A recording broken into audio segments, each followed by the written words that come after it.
Shrimad home remedies में आपका स्वागत है। अभी सावन चल रहा है तो सोमवार व्रत की कथा बहुत ज़रूरी होती है। तो सोमवार व्रत कथा और उसकी विधि हम आपको बताते हैं। विधि तो हम अगले वीडियो में बताएंगे। सोमवार व्रत कथा और उसके महत्व के बारे में हम आपको बताने जा रहे हैं। किसी नगर में एक साहूकार रहता था। उसके घर में धन की कोई कमी नहीं थी, लेकिन उसकी कोई संतान नहीं थी, जिस वजह से वो बेहद दुखी होता था, हमेशा दुखी रहता था। पुत्र प्राप्ति के लिए वो प्रत्येक सोमवार व्रत रखता था और पूरी श्रद्धा के साथ शिवालय में जाकर भगवान शिव और पार्वती जी की पूजा करता था। उसकी भक्ति देखकर मां पार्वती प्रसन्न हो गई और भगवान शिव ने उस साहूकार की मनोकामना पूर्ण करने का निवेदन किया। पार्वती जी कहती हैं शिव जी से कि आप इसका जो मनोकामना पूरी कर दीजिए। पार्वती जी की इच्छा सुनकर भगवान शिव कहा कि हे पार्वती, इस संसार में हर प्राणी को उसके कर्मों के अनुसार फल मिलता है और जिसके भाग्य में जो हो उसे भोगना ही पड़ता है। लेकिन पार्वती जी ने साहूकार की भक्ति का मान रखने के लिए उसकी मनोकामना पूर्ण करने की इच्छा जताई। माता पार्वती के आग्रह पर शिव जी ने साहूकार को पुत्र प्राप्ति का वरदान तो दिया, लेकिन साथ ही यह भी कहा कि उसके बालक की आयु केवल 12 वर्ष होगी। माता पार्वती और भगवान शिव के इस बातचीत को साहूकार सुन रहा था। उसे ना तो इस बात की खुशी थी और ना ही गम। वो पहले की बात शिव जी की पूजा करता रहा। कुछ समय उपरांत साहूकार के घर एक पुत्र का जन्म हुआ। जो बालक 11 वर्ष का हुआ तो उसे पढ़ने के लिए काशी भेज दिया गया। साहूकार ने पुत्र के मामा को बुलाकर उसे बहुत सारा धन दिया और कहा कि तुम इस बालक को काशी विद्या प्राप्ति के लिए ले जाओ और मार्ग में यज्ञ कराओ। जहां भी यज्ञ कराओ वहीं पर ब्राह्मणों को भोजन कराते और दक्षिणा देते हुए जाना। दोनों मामा भांजे इसी तरह यज्ञ कराते और ब्राह्मणों को दान दक्षिणा देते काशी की ओर चल पड़े। रास्ते में एक नगर पड़ा जहां नगर के राजा की कन्या का विवाह था, लेकिन जिस राजकुमार से उसका विवाह होने वाला था वह एक आंख से काना था। राजकुमार के पिता ने अपने पुत्र के काना होने की बात को छुपाने के लिए एक चाल सोची। साहूकार के पुत्र को देखकर उसके मन में एक विचार आया। उसने सोचा, क्यों न इस लड़के को दूल्हा बनाकर राजकुमारी से विवाह करा दूं।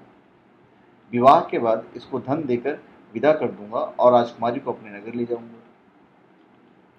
लड़के को दूल्हे का वस्त्र पहनाकर राजकुमारी से विवाह करा दिया गया। लेकिन साहूकार का पुत्र एक ईमानदार शख्स था।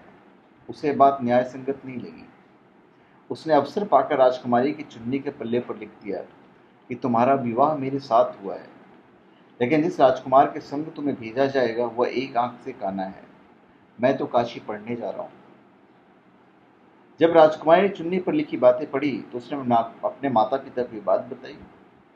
राजिया ने अपनी पुत्री को विदा नहीं किया, जिससे बारात वापस चली गई। दूसरी ओर साहूकार का लड़का और उसका मामा काशी पहुंचे और वहां जाकर उन्हें यज्ञ किया।